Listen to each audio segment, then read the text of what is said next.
Welcome to OWAD today. I'm Sophia, piloting into the universe of Chinese. Let's continue unpacking some ocean industrial age concepts that first introduced to East Asian cultural circle by Japanese scholars. They are the first ones that embraced the Western way. And 共和 is today's character. And actually, 共和 is part of China's official name. 中华人民共和国. Okay, there is a 共和 in there. So PRC, People's Republic of China, right? So republic is in there. But I don't exactly know what republic is. Um, okay, but how Japanese scholars try to make sense the concept of republic to the Eastern philosophy, which I mean, the Eastern cultures that doesn't really have a republic root at all. Like that's something imported. That's a concept imported, practiced by elsewhere. But on this land, that's always been like one ruler over one big piece of land. So how? These two characters was picked. 共, common, 和, harmony. So it's almost like an ideal utopian society vision, right? It's all the common people, like you and me, we're living in harmony. But how to achieve that? Didn't say. It just paint a nice picture of what this is about. Uh, that common, like a shared something, like common denominator, right? So we share some value, some goal. So that's the common part. And then, of course, I guess we have to think about a Venn graph that we have different circles, right? And then there are overlapping things. And this common is this overlapped thing, right? And then harmony. Because of this overlapped area, therefore, this different circles can kind of bond together and live in harmony.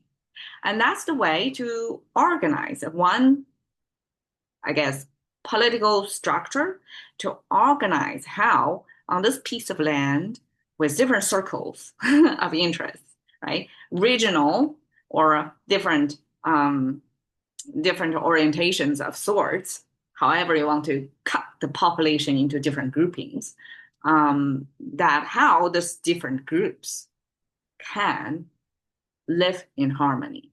And that's the republic.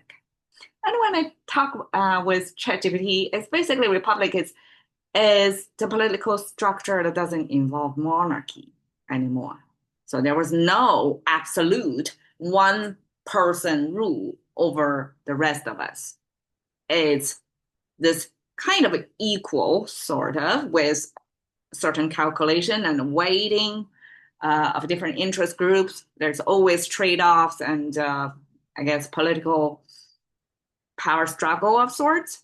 But everybody is sharing that common goals and values and try to achieve that harmony.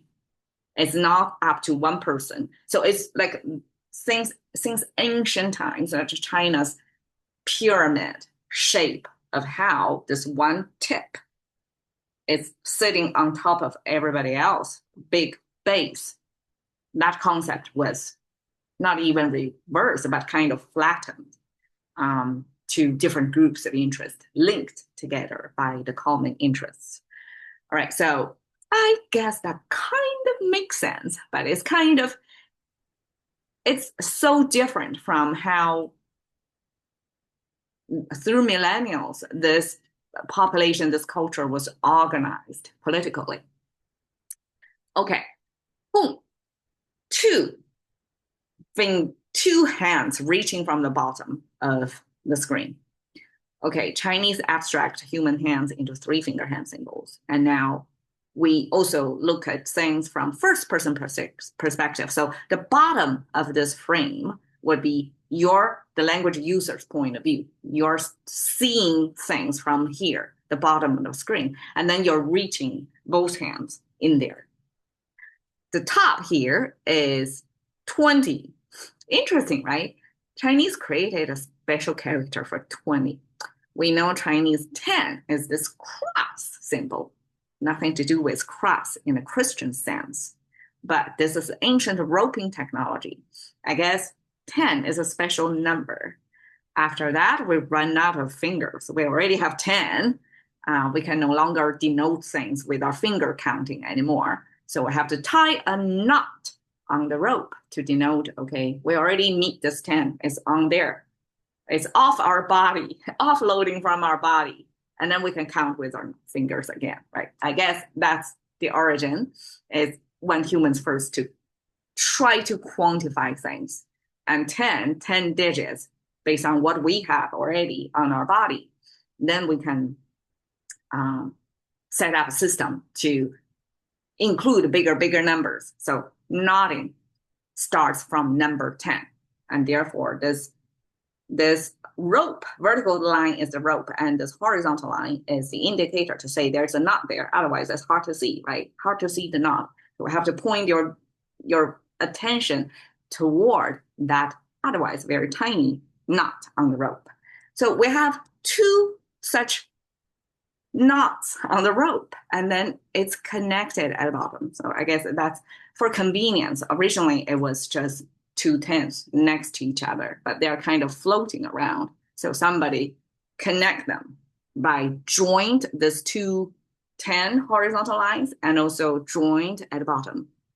That make our number 20. And I guess 20 is kind of a max number that human body parts can represent because we have 10 fingers and 10 toes. Altogether is 20. And 20 is our everyday life's kind of max number that relatable to our digits. And this 20 is kind of the max on our individual everyday life level. And 20 simply is kind of a max out of the sense of quantity. And we have that number on the top and there's your double hand. So the interpretation would be everybody reach out their double hand and max out the local population there. So if everybody reach out their hands, I guess imagine a rock concert, everybody kind of doing this, all right? And a whole room full, more than 20. 20 simply is a big number put in there. And you know it's kind of a max out the numbers in there. And then many people like that.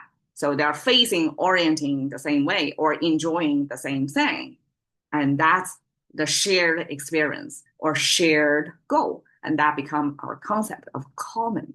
So simply it's our common denominator, kind of common, that we individuals have different orientations or interests or values or priorities, but everybody share a small overlapping part. And that's our common. He, we have the mouth symbol and then the crop, ripening symbol. So my interpretation of that, why it becomes harmony. Harmony is such a big concept, right? And how Chinese create a harmony concept with just a mouth symbol and a crop. My best guess is it's a one-on-one ratio, meaning every mouse have a crop to go with it. Nobody goes hungry. So I guess that's the ancient campaign for ending the starvation. Like everybody, every individual humans alive, they have crop to enough to feed them.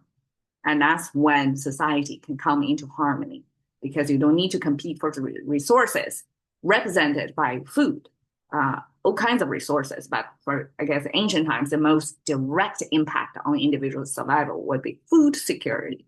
So when everybody is secure in food, that's the start, that's the foundation of living in harmony. So common harmony is the Japanese scholars' understanding and definition of what republic is about. And it's interesting because I try to understand what a republic is about, right? And turned out Canada is not a republic. um, okay, it's a monarch, constitutional monarch. So the state is still represented by the monarch versus by the people, right? But the election of the government, the head of the government, would be elected. So that's Canada. Then who, like which ones on planet Earth are actually republic? I mean, including China. China is a republic, claim to be a republic. Um, Here is Argentina, as you may guess. They are as one example of a republic. So there's no one individual like a demigod figure rise above everybody else. No, everybody's equal. We just need to come together, find our common ground, and organize our society that way. And that is the republic as shown here. Right. Thank you for your time. See you another